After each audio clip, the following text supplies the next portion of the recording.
টাকা করেন, হাজার হাজার পাউন্ড ইনকাম করেন, এই হাজার হাজার পাউন্ড ইনকাম করিয়া আপনি কি একা ভোগ করেন না ছেলে মেলে বউ মা বাবা সবাই করে? বলেন, সবাই করে। আমি এবার মদের ব্যবসায়ীদের কাছে, তাদের বিবেকের কাছে খুব দরদপূর্ণ ভাষায় অ্যাপিল করি, প্রশ্ন করি, আমার ভাইজান, আপনি যে সারা রাত কষ্ট করে মদের ব্যবসা করে পয়সা করি রোজগার করলেন, সব খাইতে পারলেন না, কিন্তু পাপ তো হইল, আল্লাহ হারাম করছেন, আল্লাহ কইছে এটা শয়তানের কাম, রাসূলুল্লাহ বলছে এই কাম করলে জাহান্নামে যাবা। এই কাজটা যে আপনি করলেন, কিয়ামতের দিন যখন জাহান্নামে যাবেন, আল্লাহ এবং রাসূলের ওয়াদা মোতাবেক জাহান্নামে যখন যাবেন, তখন আপনার পাপের ভাগ আপনার বউ, আপনার ছেলে মেয়ে, আপনার মা বাবা কেউ কি নেবে? আচ্ছা, পরকাল সে অনেক দূরের কথা। এখন আজই মদের কারবার যারা করেন, স্ত্রীকে জিজ্ঞেস করুন গভীর রাত্রে, হ্যালো সুইট ডার্লিং, এই যে সুন্দর কাপড় চোপড় আর এই অর্নামেন্ট যা কিছু দিলাম সব কিন্তু মদের ব্যবসা, এটা আমার পাপ হবে, মৌলবীরা বলছে, তো কিয়ামতে এই পাপের একটু ভাগ নিবা? বউ কি বলবে? বলেন বলেন সত্য করে। বউ বলবে তুমি আমারে বিয়ে করছো, সোনা দানা দেওয়া, আমার সাজায় গুছায় রাখা, এটা তোমার দায়িত্ব। মদ বেচা পয়সা না কুত্তা বেচা পয়সা তা তো আমার দেখার দরকার নেই, আমি তোমার পাপের ভাগ নেবো কেন? ঠিক কিনা কন? এবার আপনি বলতে পারেন যে বউ তো পরের মেয়ে, সে আমার জন্য অত দরদি হবে কেন? মা বাবা নিশ্চয়ই আমার এই দায়িত্ব নেবে। ঠিক আছে, অলরাইট, আপনি মাকে প্রশ্ন করুন যদি এদেশে থাকে, বাবাকে প্রশ্ন করুন যদি এসে থাকে, না থাকলে একটা চিঠি লিখুন কুরিয়ার সার্ভিস করে, কুইক, যাতে আপনি রিপ্লাই পান। ফ্যাক্স পাঠান, আব্বা আম্মা বিগত বছরগুলিতে জামা দিছি, কাপড় দিছি, সিন্নি দিছি, আর যত খাবার খাদ্য যা কিছু বাড়িতে পাঠাইছি সব আমার মদ বেচা পয়সা, কিয়ামতের দিনের জন্য আমার পাপ হবে বলে রাসূলুল্লাহ হাদিসে বলেছেন। আব্বা ও আমার মা, 10টা মাস তুমি আমার পেটে ধরছো, আমার কিয়ামতে জাহান্নামে যাওয়া লাগবে, তুমি কি একটু ভাগ নেবা? ও আব্বা, তুমি কি একটু ভাগ নেবা আমার পাপে? আমার আপনার আব্বা আম্মা কি জবাব দেবে বলেন? একটা চিঠি তারা লিখবে, সম্বোধন করবে বেয়াদব, এত কষ্ট করে জন্ম দিলাম, মানুষ করলাম, এত কষ্ট করে 10টা মাস পেটে ধরলাম, ডেলিভারিতে কষ্ট করলাম, 2.5 বছর বুকের দুধ খাওয়ায় মানুষ করলাম, পেশাব পায়খানা দিয়ে আমার জামা কাপড় নষ্ট করেছো, এত বিরক্ত সহ্য করলাম, আর তুই কোন সাহসে বলিস তোর মদের পাপের ভাগ নেবো আমি কিয়ামতে? বেয়াদব বলবে কিনা বলে? তাহলে যেই ব্যবসা করতে গিয়া বাপে খাইলো, মাই খাইলো, বউ খাইলো, ছেলেতে খাইলো, মেয়েতে খেলো, কেউ পাপের ভাগ নেবে না, সুখের ভাগ সবাই নিল, আর সবটা পাপ মাথায় নিয়ে কিয়ামতে আপনাকে জাহান্নামে যেতে হবে। এমন ব্যবসা কি কোনো মুসলমানের করা উচিত? উচিত? আমি একথা বলবোই, জীবনে যদি আর একবারও ইংল্যান্ডে আমি না আসি, আমি আমার হক কথা বলবো। মদের ব্যবসা ছাড়ুন, যে সমস্ত মুসলমানেরা মদের ব্যবসা করেন আপনাদের হাতে ধরি, আপনাদের পায়ে ধরি, মদের ব্যবসা ছাড়ুন। আজ কারা বিরোধিতা করলো? যারা বিরোধিতা করছে হিসাব করে দেখেন, সব মদের ব্যবসা এবং আওয়ামী লীগের লোক। কথা ঠিক কিনা বলে?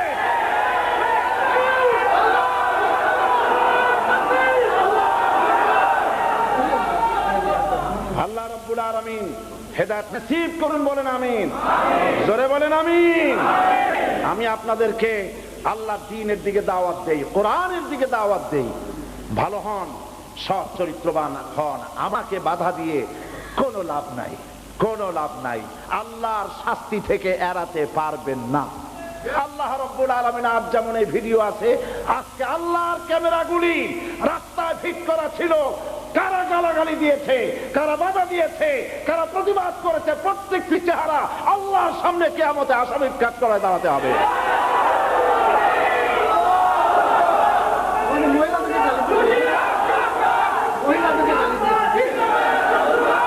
থামুন, শুধু মুসলমানদের নয়, পুরুষদের নয়, মেয়ে লোকেরা মাহফিল শুনতে আসছে, তাদেরকে অশ্রাব্য ভাষায় এরা গালাগালি করেছে।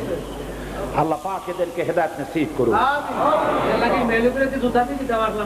বন্ধুগণ, কোরআনের কথা, আল্লাহ পাকের কথা, কালিমাতুল্লাহি হিয়াল উলিয়া, আল্লাহর কথা সর্বোচ্চ থাকবেই, সর্বোচ্চ থাকবে। সাংবাদিকরা আপনারাও দেখুন, এখানে তো আপনারা আসবেন না, টেবিলে বসে আপনারা লিখবেন প্রতিবাদকারীদের ঢল নেমেছে ব্রিটিশের ইংল্যান্ডের রাস্তায় রাস্তায় পুলিশ আর জনতা সাইদির বিরুদ্ধে, হাজারো লাখ জনতা, 50 জন মানুষ, 100 জন মানুষ জনতার ঢল, আর এই 4-5 হাজার মানুষ কিছু না। আল্লাহ হেদায়েত করুন, জোরে কোন আমিন।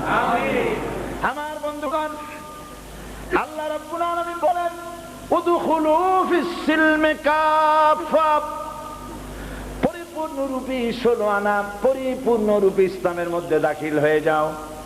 পরিপূর্ণ দাখিল হওয়া কিভাবে? এইভাবে আল্লাহ পাক আমাদের জাতির পিতা ইব্রাহিম আলাইহিস সালামকে বলেছেন, হযরত ইব্রাহিম আলাইহিস সালামকে আল্লাহ পাক বলেছেন আসলিম, ও ইব্রাহিম সারেন্ডার করো। আমার জাতির পিতা ইব্রাহিম আলাইহিস সালাম একবারের জন্য প্রশ্ন করেন নাই রব্বুল আলামিন কোন ব্যাপারে সারেন্ডার করব, কি ব্যাপারে, কোন শর্তে, কোন প্রশ্ন না করে আল্লাহ রাব্বুল আলামিন বলেছেন সারেন্ডার করো, আসলিম। সঙ্গে সঙ্গে হযরত ইব্রাহিম আলাইহিস সালাম বলেছেন আসলামতু লিরাব্বিল আলামিন। সবাই বলেন আসলামতু লিরাব্বিল আলামিন। সুবহানাল্লাহ। সারেন্ডার্ড হয়ে গেলাম, সারেন্ডার্ড হয়ে গেলাম। আমার মনিব বলেছেন আসলিম, সারেন্ডার করো। ইব্রাহিম আলাইহিস সালাম বললেন সারেন্ডার হয়ে গেছি। সুবহানাল্লাহ। কার প্রতি সারেন্ডার করলাম? যিনি আকাশ এবং জমিনের একচ্ছত্র মালিক। মুসলমান হবে আর আপনার খুশি মতো জীবন চালাবেন, ব্যবসা করবেন খুশি মতো, গান গাইবেন খুশির মতো, তাইরে না রে নাইরে না, থাকবো ঘরে বাইরে না, ঢোল বাজাইবেন, হিন্দুর সংস্কৃতি আমল করবেন, ধুতি পরবেন, নাচ গান ইত্যাদি করবেন না, এটার নাম মুনাফিক, এর নাম মুসলমান নয়। মুসলমান হতে হলে আল্লাহর হুকুমটা মানতে হবে, পা থেকে শুরু করে মাথা পর্যন্ত, ঠিক কিনা? কোন কেন? আল্লাহ রাব্বুল আলামিন কোরআনে কারীমের মধ্যে বলেছেন ইন্নাল্লাহা আশতারা মিনাল মুমিনিনা আনফুসাহুম ওয়া আমওয়ালাহুম বিআন্না লাহুমুল জান্নাহ। আল্লাহ পাক বলেন আমি আমার মুমিনের জানের বিনিময়, আর আমি আমার মুমিনের জান আর মালকে আমি খরিদ করে নিয়েছি, বিনিময় আমার মুমিন বান্দাকে আমার জান্নাত দান করে দিয়েছি। সুবহানাল্লাহ। বিনিময় ছাড়া, এক্সচেঞ্জ ছাড়া কিছু বেচা কেনা হয় না। কিছু কিনতে গেলে কিছু না কিছু এক্সচেঞ্জ করতে হবে, ঠিক না? আল্লাহ আমার জান আর মাল কিনছেন, বিনিময় তিনি কি দিয়েছেন? এবার একটা কথা লক্ষ্য করুন, জান কার? মাল কার? আল্লাহ পাক। কিন্তু মালটা তো আমি কামাই করছি, আল্লাহ পাক তৌফিক দিয়েছেন, মাল কামাই করেছি। আমার জান আমার মাল এটা সবটাই কিন্তু আল্লাহ, সবটা কার? আল্লাহ পাকের। তো আল্লাহ পাক বলতেছেন আমি তোমার জান মাল কিনেছি, আল্লাহ নিজের জিনিস নিজে কিনতেছেন। এটার অর্থটা কি? এটার অর্থটা হচ্ছে, কিনে নেওয়ার অর্থটা হচ্ছে জানটা তো আমি তোমার কাছে আমানত রাখছি, জানটা আমার কাছে কে আমানত রেখেছেন? এই জন্য খুদকুশি করা, আত্মহত্যা করা, এটা কি ইংরেজি কি বলে? সুইসাইড করা। সুইসাইড করা হারাম, কবিরা গুনাহ। আপনি সুইসাইড, আমার জান আমি নষ্ট করব, তাতে কবিরা গুনাহ হবে কেন? হবে এই জন্য জানের মালিক তুমি নও। জানের মালিক কে? আল্লাহ রাব্বুল আলামিন। তো এই জানটা খরচ করতে হবে আমার রাস্তায়, আমি ওটা কিনে নিছি, আমার রাস্তায় খরচ করবা, মিছিল করবা। আমি যে সব রাস্তা পছন্দ করি ওইখানে মিছিল করবা, স্লোগান দিবা, যেই সব স্লোগান আমি পছন্দ করি সেইগুলা দিবা। সুবহানাল্লাহ। আমি একবার চট্টগ্রামে একটা জানাজায় শরীক হইলাম। তারপরে জানাজা শেষ হওয়ার পর ইমাম সাহেব বলে কি, জানাজা শেষ হয়ে গেছে, ইমাম সাহেব লাশের দিকে আঙ্গুল দিয়ে তারপরে বলতেছে কেন আসিল? সকলে কয় গম আসিল। আমি তখন নতুন নতুন গেছি চট্টগ্রামে, আমি বুঝি নাই যে মরা মানুষের সাথে গমের সম্পর্ক কি। আমরা তো গম দিয়ে আটা বানাই, রুটি খাই, কি কইল কি? ইমাম সাহেব রে আমি জিজ্ঞেস করলাম পরে, ভাই আপনি কি কইলেন আর জনগণ কি জবাব দিল আমি তো বুঝলাম না। কয় যে আমি বললাম এই যে মরা লাশ এই ব্যক্তি কেমন আছিল? জনগণ বলল খুব ভালো ছিল। তা বললাম তাতে হইল কি? কয় যে এত মানুষ ভালো বলছে, আল্লাহ ভালো করে বেহেশতে দিয়ে দেবে। আমি বললাম এটা কথা হইল? এই লোকটা যদি কন্ট্রাক্টর হয়ে থাকে, আর যদি রাস্তার রড সিমেন্ট জমের খাওয়া খাইয়ে থাকে, এই লোকটা যদি উকিল হয়ে থাকে, আর যদি মানুষকে মিথ্যা সাক্ষী শিক্ষা দিয়ে থাকে, এই লোকটা যদি ব্যবসায়ী হয়ে থাকে, আর ওজনে যদি জনমের মতো কম দিয়ে থাকে, এই লোকটা যদি মন্ত্রী হয়ে থাকে, এমপি হয়ে থাকে, সরকারি দায়িত্ব পদে থেকে যদি কলমের খোসা দিয়ে জনগণের লক্ষ কোটি টাকা যদি পেটের মধ্যে নিয়ে থাকে, আর সকলে কইল ভালো, আল্লাহ কইল ভালো, তাহলে আল্লাহ কামুল হাকিমিন হইলেন কেমনে? কোন কি আমরা কি করি? আমরা মানুষের তো মরে গেলে কাফন পরাই, গোসল দিয়া কাফন পরাইয়া তারপরে কবরের কাছে নিয়ে যাই, কবরের ভিতরে রেখে আমরা বলি মিনহা খালাকনাকুম ওয়া ফিহা নুঈদুকুম ওয়া মিনহা নুখরিজুকুম তারাতান উখরা। এই মাটি দিয়ে তোমাকে তৈরি করা হয়েছিল, এই মাটির ভিতরে তোমাকে রেখে গেলাম, আবার এই মাটি থেকে তোমাকে পুনরুত্থিত করা হবে। আর কবরে শোয়াই দিয়া মানুষেরা বলে বিসমিল্লাহি আলা মিল্লাতি রাসূলিল্লাহ, আল্লাহর নামে রাসূলের দলে উঠায় দিলাম। শুনতেছেন কথা? শুনতেছেন? ভালো করে শুনেন, মা বোনেরা শুনুন, ভাইয়েরা শুনেন। আল্লাহর নামে রাসূলের দলে উঠায় দিয়ে গেলাম। আচ্ছা, এবার একটু চিন্তা করেন, আল্লাহর নামে রাসূলের দলে কারে উঠাইনি? কারে উঠাইনি? এই লোকটি যখন ছাত্র ছিল, ছাত্র জীবনে কমিউনিস্ট পার্টি করেছে, ছাত্র ইউনিয়ন করেছে, আল্লাহরে বিশ্বাস করে নাই, রাসূলকে বিশ্বাস করে নাই। ছাত্র জীবনে যত মিছিল করেছে, আল্লাহর বিরুদ্ধে, রাসূলের বিরুদ্ধে, ইসলামের বিরুদ্ধে করেছে। রাতে রাতে যত দেওয়ালে দেওয়ালে লিখেছে, ইসলামের বিরুদ্ধে লিখেছে, বক্তৃতা করেছে, ইসলামের বিরুদ্ধে বক্তৃতা করেছে। গেল ছাত্র জীবন, আসলো কর্মজীবন, হইল সাংবাদিক, অথবা হলো বুদ্ধিজীবী, অথবা হলো শিক্ষক, অথবা হলো কবি, অথবা হলো সাহিত্যিক। কবি সাহিত্যিক হওয়ার পরে যত কবিতা লিখলো, যত সাহিত্য লিখলো, সব দুনিয়ার ব্যাপারে, আকাশের ব্যাপারে, জমিনের ব্যাপারে, ফুলের ব্যাপারে, নারীর ব্যাপারে, সব সৌন্দর্য বর্ণনা করলো। কিন্তু এত সৌন্দর্যের মালিক যিনি, সেই আল্লাহর বর্ণনা আসলো না। সাংবাদিক হলো, পত্রিকার ভেতরে যা লিখলো সারা জীবন ইসলামের বিরুদ্ধে, আলেমের বিরুদ্ধে, পীরের বিরুদ্ধে, আল্লাহর দ্বীনের বিরুদ্ধে, আল্লাহ রাসূলের বিরুদ্ধে লিখলো। আর বুদ্ধিজীবী হইল, আল্লাহ রাসূলের বিরুদ্ধে করলো। রাজনীতিবিদ হলো, বক্তৃতা বিবৃতি সারা জীবন আল্লাহ এবং রাসূলের বিরুদ্ধে করলো। ভোট দিল, আল্লাহর জন্য দিল না, মিছিল করলো, আল্লাহর জন্য করলো না, স্লোগান দিল, আল্লাহর জন্য করলো না। এবার চিন্তা করুন, এইভাবে জীবন চলে যাওয়ার পর যখন মারা গেল, আপনি বললেন আল্লাহর নামে রাসূলের দলে উঠায় দিয়া গেলাম।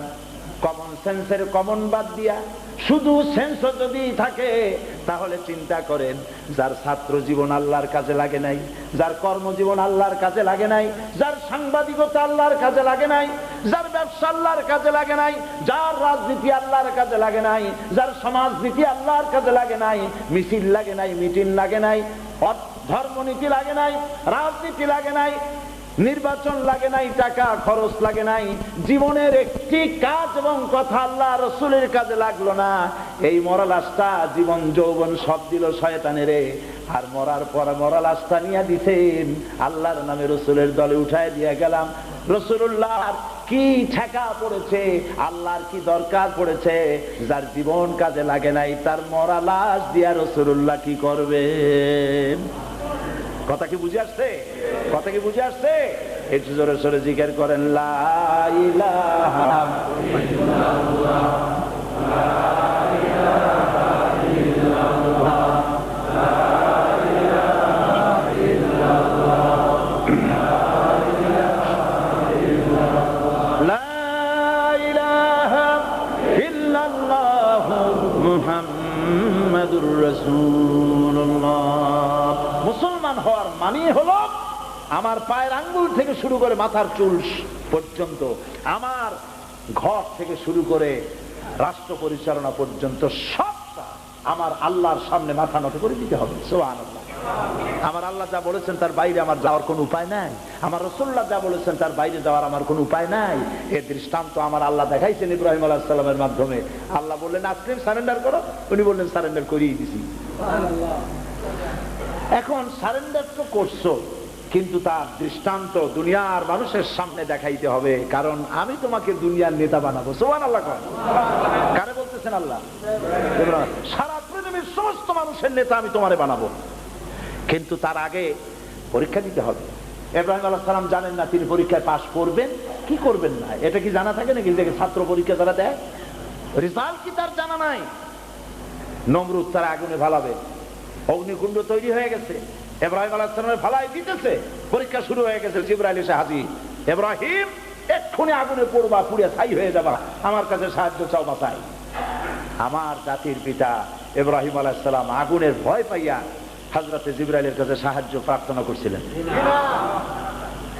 এর নাম মুসলমান, এর নাম মুসলমান। হযরত ইব্রাহিম বললেন, জিবরাইল গো, তোমার কাছে সাহায্য কেন চাইবো? আমি তো এমন কোন অন্ধ খোদার ইবাদত করি না যিনি তার নিজের চোখে তার বান্দার দুঃখ দুর্দশা না দেখেন। জিবরাইল রে শোনো, আমি যদি আগুনে পুড়ে যাই, আগুনে পড়ে যদি আমি পুড়ে ভস্ম হয়ে যাই, আর আমার আল্লাহ যদি তাতে খুশি হন, তাহলে আমার আল্লাহকে খুশি করার জন্য এরকম আমি 1000 বার পড়তে রাজি আছি। পরীক্ষা পাস করছে না? কোন ডিভিশন? আগুনে পড়ে গেছেন, এখন আল্লাহর ইচ্ছা কি? পুরুক না, আল্লাহর ইচ্ছা তো ছিল পরীক্ষা করা, পরীক্ষা করা। এই যে বাপে দেখছেন না, বাপে কি করে? ছোট্ট বাচ্চা দাঁড়ায় আবার পড়ে, সেই বাচ্চারে টেবিলের উপর দাঁড় করে দূরে বসে হাত পাতে, ছেলের সাহস পরীক্ষা করে। বাপের ইচ্ছা কি এই যে ও লাভ দুক, আর বাপে হাত সরাই নেবে আর লাভ দিয়ে পড়ে ওর দাঁত গুলো ভাঙুক। বাপে কি তাই চায় না, সাহস পরীক্ষা করতেছে, দূরের থেকে হাত পাতে। আর সন্তানেরও ভরসা আছে, আমার আব্বা আমারে ভালাই দেবে না। সুবহানাল্লাহ, জাপায় পড়ে বুকের মধ্যে। বন্ধুগণ, হযরত ইব্রাহিম আলাইহিস সালাম আগুনের ভিতরে পড়ে গেছে। আল্লাহ রাব্বুল আলামিন আগুনের প্রতি নোটিশ করে দিলেন, ইয়া নারু কুনি বারদাও ওয়া সালামান আলা ইব্রাহিম। আগুন আমার ইব্রাহিমের জন্য ঠান্ডা হয়ে যা, শান্তিদায়ক ঠান্ডা হয়। তাফসীরে এসেছে সালামান শব্দটা যদি আল্লাহ ব্যবহার না করতেন, ইব্রাহিম আলাইহিস সালাম ফ্রিজ হয়ে যেতেন, বরফে বরফ হয়ে মিশা যাইতেন। আল্লাহ পাক বলেছেন এরকম ঠান্ডা হবি যাতে আমার ইব্রাহিমের কষ্ট না হয়, শান্তিদায়ক ঠান্ডা হয়। নমরুদ ছাদে বসে দেখে সর্বনাশ, এত চেষ্টা করলাম জ্বলে না তো। নমরুদ বলছে, আগুন যে তোর হলো কি? আমার দুশমনটারে জ্বালাইতে পারিস না কেন?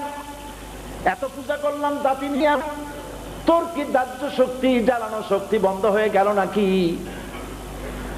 আগুনের ভিতর থেকে আওয়াজ বেরোলো, এরে নমরুদ, আমার জ্বালানো ক্ষমতা আছে কি নাই যদি প্রমাণ করতে চাও তুই নিজে আয়, তোরে সুদ্ধা তামাম দুনিয়া জ্বালাই দিতে পারি, ইব্রাহিমের এক গাছা পশম জ্বালাইতে পারি না। তুই আমারে 1000 বার বলছিস জ্বালাইতে, আর আমারে আল্লাহ বানাইছে। আমি আগুন, আমাকে আমার আল্লাহ নিষেধ করেছেন না জ্বালাতে, তোর হুকুম মতো আমি চলি না।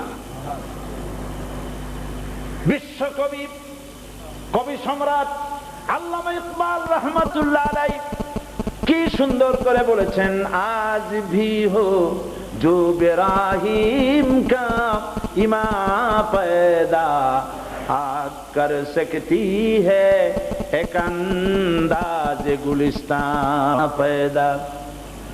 ইব্রাহিমের ঈমান যদি আজও কোথাও হয় বিদ্যমান, করতে পারেন অগ্নিকুণ্ডে খুবসুরত গুলিস্তান। আজ যদি ইব্রাহিমের ঈমান কারো থাকে, আর তারে যদি কোন নমরুদ আগুনে ফালায়, আল্লাহ পাক আগুনকে ফুলের বাগান আজও বানাতে পারে। সে আল্লাহ আছে না নাই? চিৎকার দিয়ে বলো, আছে কি নাই?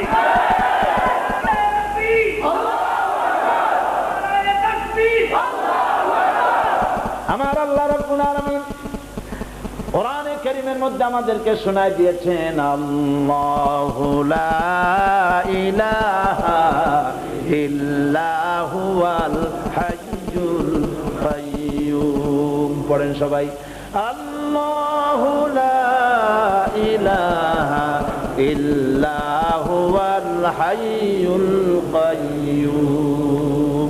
আল্লাহ হচ্ছেন তিনি যিনি ছাড়া কোনো ইলাহ নাই, সদা জাগ্রত, চিরঞ্জীব। সুতরাং মুসলমান দাবি করলেই হওয়া যায় না, মুসলমান দাবি করলেই হওয়া যায় না। মুসলমান হতে হলে জীবনের সবটা কাজ করতে হবে আল্লাহর ইচ্ছে মাফিক। সুবহানাল্লাহ। মুসলমান কারে বলে? যদি আপনি আমাকে প্রশ্ন করেন যে মুসলমান কারে বলে, আপনি বুঝান, আমি আপনাদেরকে এক সপ্তাহ বুঝাইতে পারবো ইনশাআল্লাহ। কোরআন হাদিস দিয়ে এক সপ্তাহ বুঝাইতে পারবো মুসলমান কারে বলে।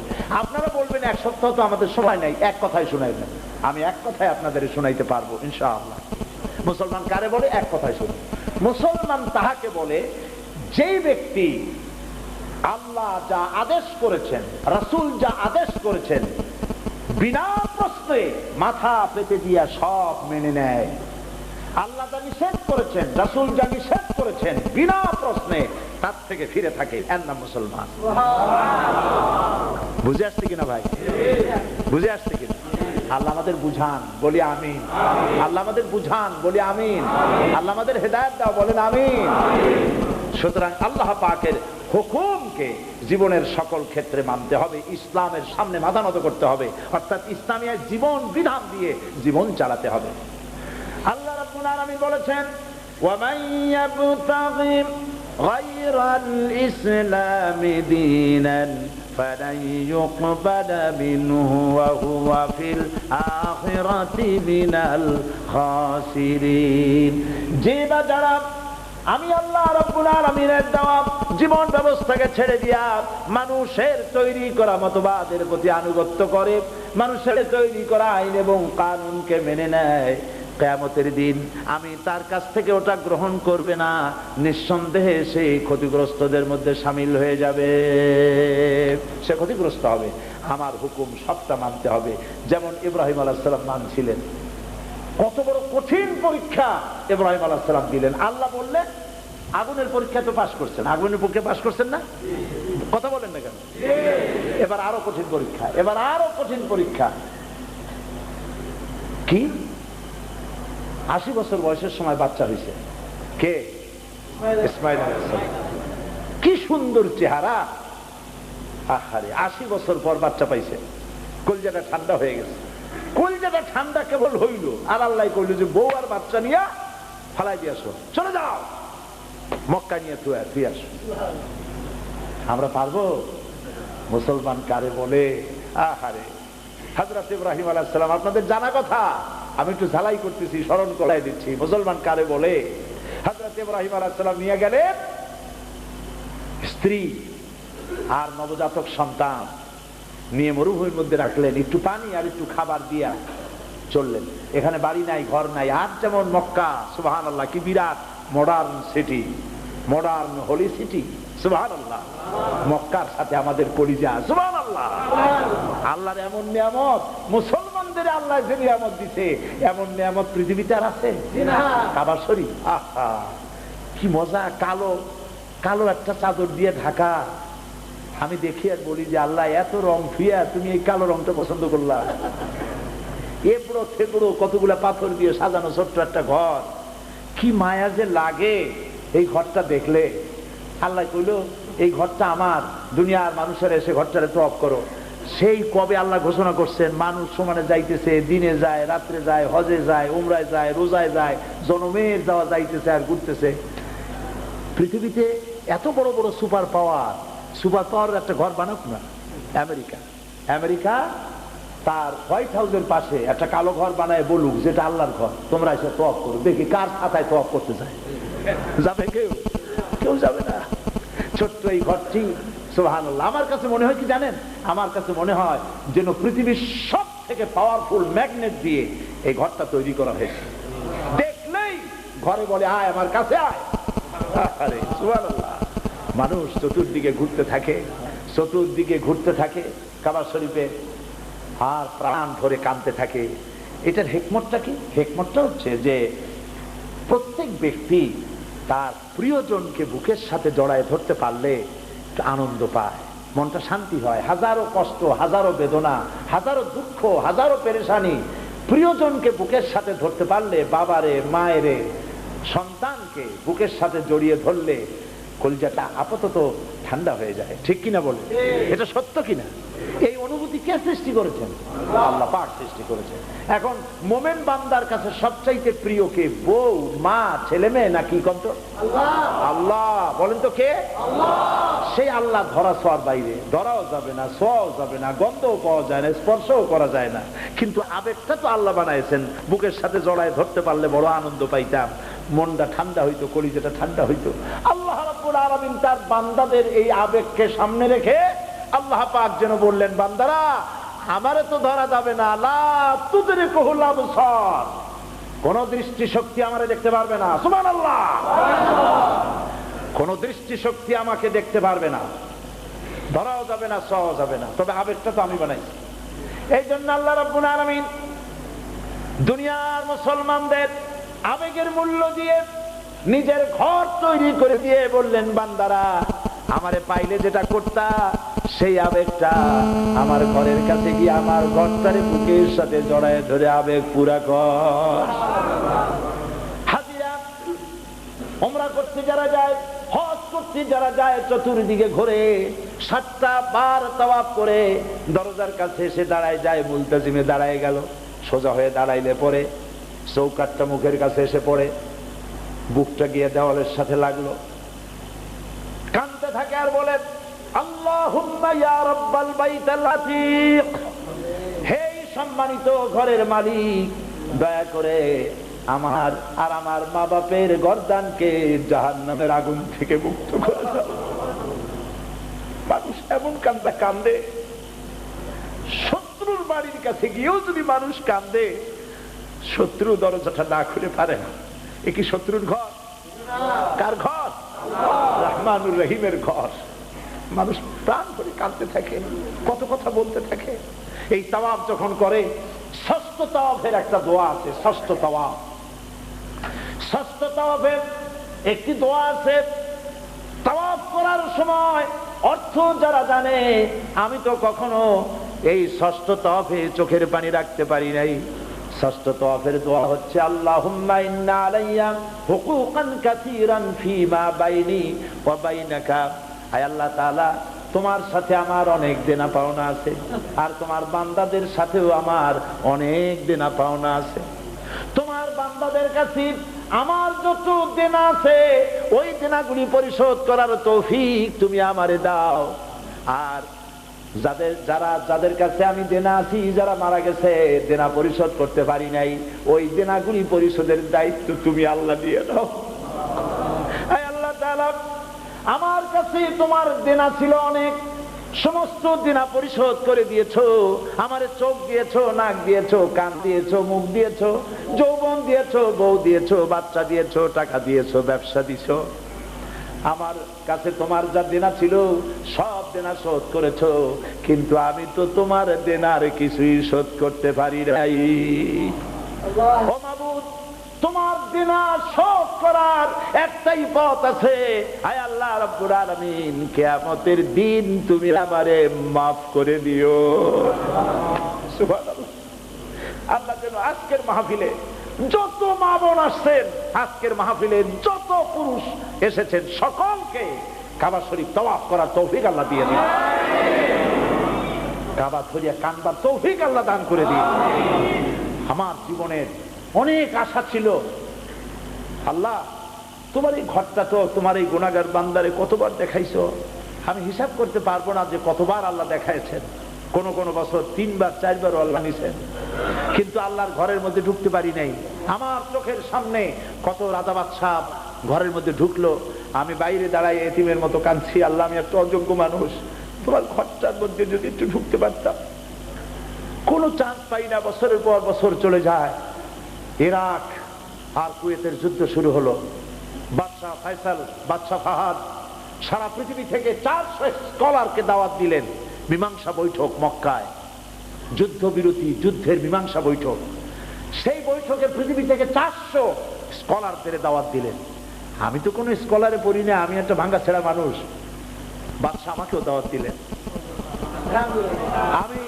আমি প্লেনে যাওয়ার সময় মনে মনে বললাম, আল্লাহ সাক্ষী, আজকে আমার মনের কথা আপনাদের সামনে উজাড় করে বলতেছি। মনে মনে বললাম, আল্লাহ এই কদিন তো এমনি গেছি, হজ করতে গেছি, ওমরা করতে গেছি, এবার তো রয়্যাল গেস্ট হয়ে, স্টেট গেস্ট হয়ে, বাদশার মেহমান হয়ে যাচ্ছি। তুমি দয়া করেছো বলি এটা সম্ভব হয়েছে। তুমি যদি ইচ্ছে করো এইবার একটা চান্স তুমি দিতে পারো, তোমার ঘরটা একটু ঢুকে দেখতাম। আল্লাহ কি মেহেরবানি, হোটেলে আমাদের জায়গা করে দিল। হোটেলে জায়গা দিয়ে আমাদেরকে প্রত্যেককে এক একটা ব্রিফকেস দিল। ওর মধ্যে কলম আছে, খাতা আছে, আরো কি কি আছে, আর আছে প্রোগ্রাম শিডিউল। আমরা ওখানে 1 সপ্তাহ থাকবো, কবে কি কি কি প্রোগ্রাম, কে কে বক্তৃতা করবে ইত্যাদি সবের মধ্যে আছে। ওর মধ্যে দেখি বৃহস্পতিবার সকাল 7:30টায় রাজকীয় মেহমানদের জন্য আল্লাহর ঘরের দরজা খুলে দেওয়া হবে। বিশ্বাস করুন, এইটা পড়া মাত্র আমি কান্দে ফেলছি। আল্লাহ তুমি তোমার গুনাহগার বান্দার দোয়া এইভাবে কবুল করলা। আমি কখন বাজবে 7:30, আমি তার অপেক্ষায় থাকি নাই। আমি গোসল করেছি, নতুন কাপড় চোপড় পরেছি, সারা রাত আল্লাহর ঘরের কাছে পড়ে রয়েছি, তাওয়াফ করেছি, তাহাজ্জুদ পড়েছি, ফজর পরে ঘরের দরজার কাছে দাঁড়ায় আছি, সারা রাত ঘুমাই নেই। দরজাটা খুললে আমি ঢুকবো এই নিয়ত করেছি, কিন্তু প্রথম ব্যক্তি আমি হতে পারলাম না। প্রথমে গভর্নমেন্টের লোক প্রথমে ঢুকালো, আজাদ কাশ্মীরের প্রেসিডেন্ট সরদার আব্দুল কাইয়ুম, তাকে ঢুকালো।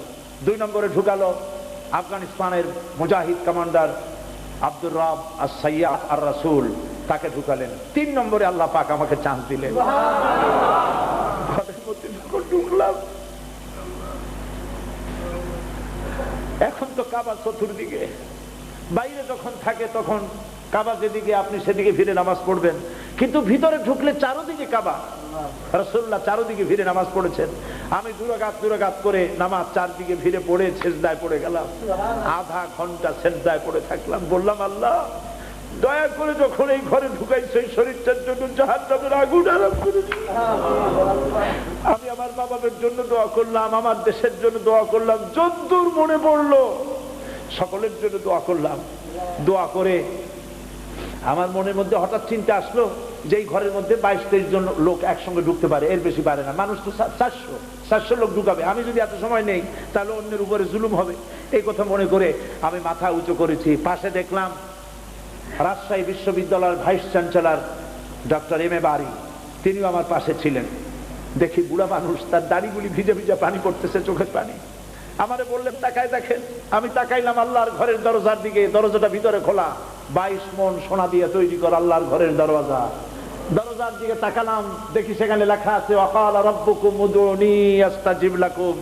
তোমার প্রভু, তোমার রব তোমাকে বলেছে তুমি তোমার রবকে ডাকো। রব বলেছে তুমি ডাকো, আমি তোমার ডাকের সাড়া দেব। আমি আবার কাল্লাম, আল্লাহ আমি তো আমার দায়িত্ব পালন করেছি, আমি তোমার ডেকেছি, এবার তুমি আবার তোমার দায়িত্ব পালন করো। বন্ধুগণ, টাকা পয়সা তো অনেক আছে, আপনাদের বহু টাকা পয়সা আছে।